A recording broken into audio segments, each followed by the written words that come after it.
Welcome to High Value Blueprint, where bold ideas meet real talk. Today, we're breaking down a controversial Kevin Samuels moment that's sparking debate across the timeline. Let's unpack it, challenge the narratives, and uncover the real truths behind the conversation. Hi, how are you? How old are you? I am 26. All right. So, modern women, what's the problem modern women have with catering to their men? Well, I think that for some reason, if someone you love is considered oppressive, which doesn't make any sense to me. Love is oppressive. Yeah, I mean, that's the message that we get. If you want to love and take care of your man, then that means that he's in control of you. Because it couldn't possibly mean that you just love him and you want to do something nice for him. Where's that message coming from? I think it's coming from feminism and from hardened women. I know I come from a Latina family, so there's a lot of trying to match masculine energy, and it didn't serve me well. Well, let me ask you, do you have any children? I don't, but I would like to. So if you ask these women who would share that sentiment, does that mean they're in control or dominating their children because they are in control of them? If you ask the women who felt love was oppressive because men puts a man in control, well, what could you make the same argument for the women and their children? What is it oppressive? Are your children oppressing you because you love them? So, I mean, there are some women that feel like having children is like the biggest chore ever. So they could feel like they're forced reproducing, even though they made. All right, I'm going to just ask a hardcore question. Do these women tend to be attractive and involved? There you go. Oh, no, not at all. They get what they can. So I actually had a different question. So I'm with a high value man, and we're talking about catering to these men, right? Well, I'm coming up on my 1-year anniversary.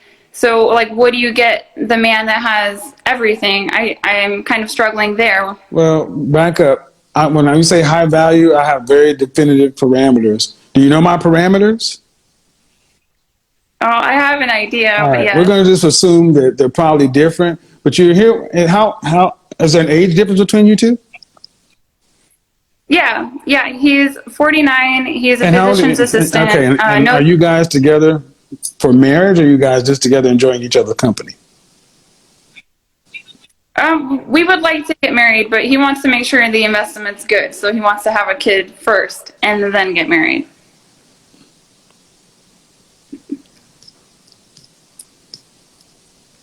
He's a physician?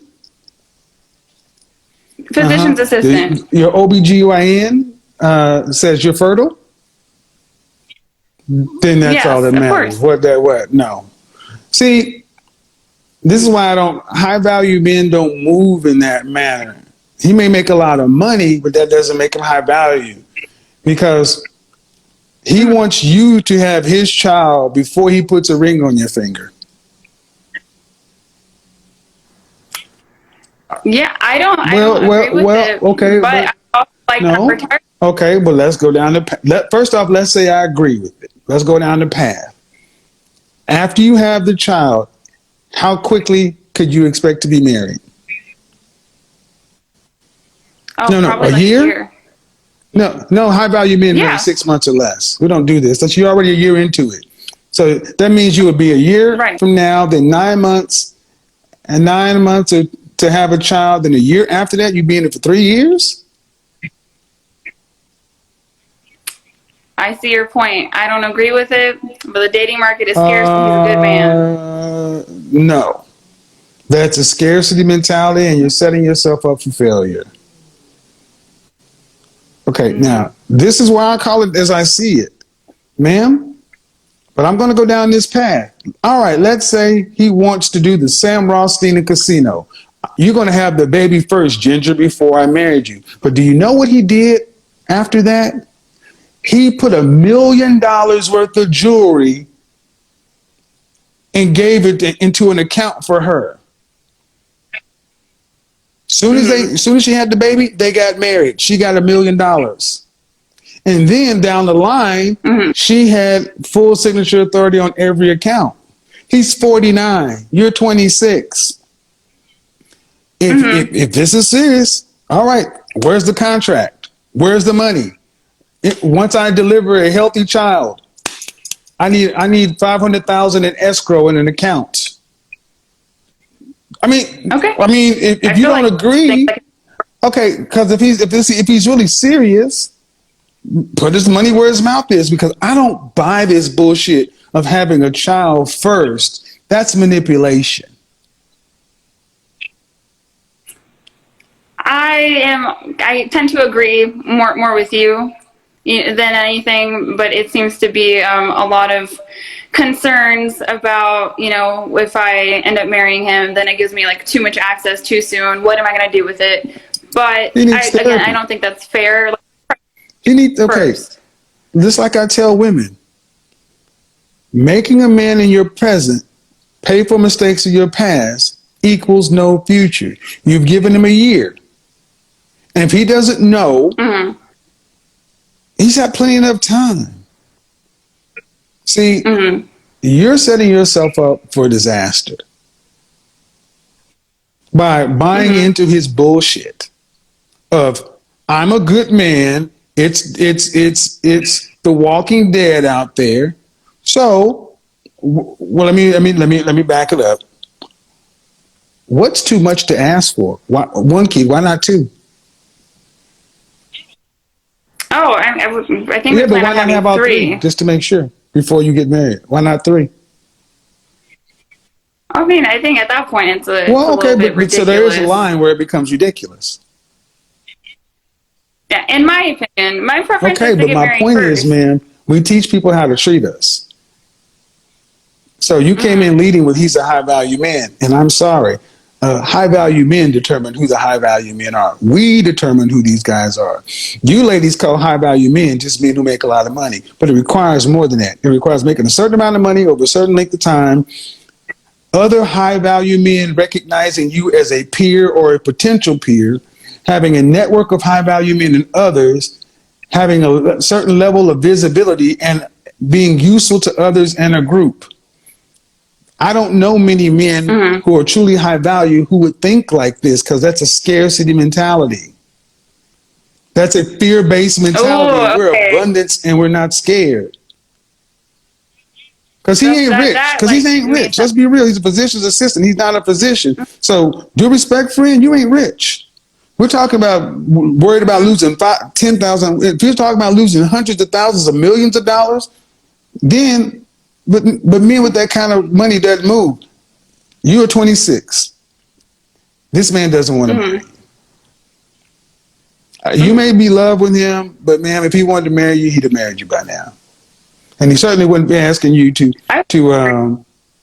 have babies and then later on down the line. So I'm not going to say give him an ultimatum, because that doesn't work.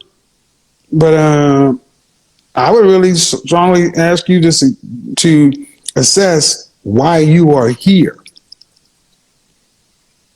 Is it for your best outcome? Well, my thing is, if in the end I end up married anyway, or even if it's under common law, is it any different? No, ma'am, that's not that. Okay. So your daughter comes to you and says, Mom, the guy I'm with, 20 years older than me, wants me to have babies before I get married. And then that's not what I want to do, but he's high value and it's rough out here for a pimp. All right. So, and if he doesn't marry me anyway, we're living together, we're common law, it's all the same. You'd say, you're right, daughter, go ahead. That's a good investment. Stop lying to yourself. No. You drank the Kool-Aid. Yeah, the oxytocin is flowing. See, women like you end up not getting what you want from this man, then you turn into man-hating women because you go into bad situations that you know are bad. I got nose dog in this fight, man, but this does not sound right. So you're making an irrational feelings-based decision, I'm not a big fan of love or anything like that, but we're talking about a guy who's a physician's assistant. He's not the physician. Mm-hmm. And the way he's structuring this deal is like he's a damn neurosurgeon from Hopkins. I can't see it, but if you put yourself in this position to where you're willing to accept that whether I'm married legally or not, well, if that's the case, ma'am, if it's no big deal, then go down to the courthouse and go ahead and make it legal, since it's all the same, right? I agree. The Like, problem is, here's the problem. You've allowed yourself to fall in love with the man who doesn't want to marry you. And Correct. you can't undo this. So you're going to either have to accept that you're not going to get what you want, or you're going to have to leave. It's true. I have eggs. They're going to expire at some point, right? You can't, there's no amount of, I'll do whatever, I'll have a baby to keep him. You can't make a man be what he doesn't want to be. Sorry, it's not what you wanted to hear, but no. All right, have a good day. So I'm very much on the fact. You know, every time I hear one of these young women say something like having children is oppressive, I just shake my head. Like, seriously? This woman is 26 and she's already convinced herself that motherhood, the greatest contribution a woman can make to life itself, is somehow oppression. You can't make this up. See, this right here is what happens when feminism becomes part of your bloodstream. It's not just an ideology anymore. It becomes a lens that distorts everything. These women start to see natural femininity, nurturing, building a family, being a wife and a mother, as weakness, while promoting selfishness and isolation as strength. It's backwards. Kevin was trying to help her, trying to get her to understand that the path she's walking down leads nowhere. And you could tell, he wasn't even being rude. He was giving her wisdom, telling her flat out, if a man wants you to have his child but doesn't want to marry you, that's not love. That's convenience. That's protection right there. He was literally trying to save her from a future of regret. But you know what? These modern women don't see it that way. They think anyone holding them accountable hates women. Kevin cared enough to tell the truth, because the truth hurts before it helps. And here's the part that really gets me. This woman truly believes that being a wife and mother is some kind of burden, while being alone, chasing careers, and fighting imaginary patriarchy is liberation. Like, who brainwashed y'all? The family unit is the foundation of every stable community, and they're treating it like it's slavery. She's young, 26, but completely lost. If she doesn't wake up, she'll be in her late 30s still blaming men, wondering why nobody wants to commit, and calling motherhood oppressive from a one-bedroom apartment with a cat. Kevin saw that coming. He warned her, if you believe this nonsense, you're going to ruin your life. You'll end up with a man who doesn't want to marry you, maybe even with a child out of wedlock, and you'll call that empowerment. Ladies, empowerment isn't rebellion, it's accountability. It's building something meaningful. So yeah, she needed that tough love. Because right now, she's a perfect example of how far the modern mindset has gone off the rails.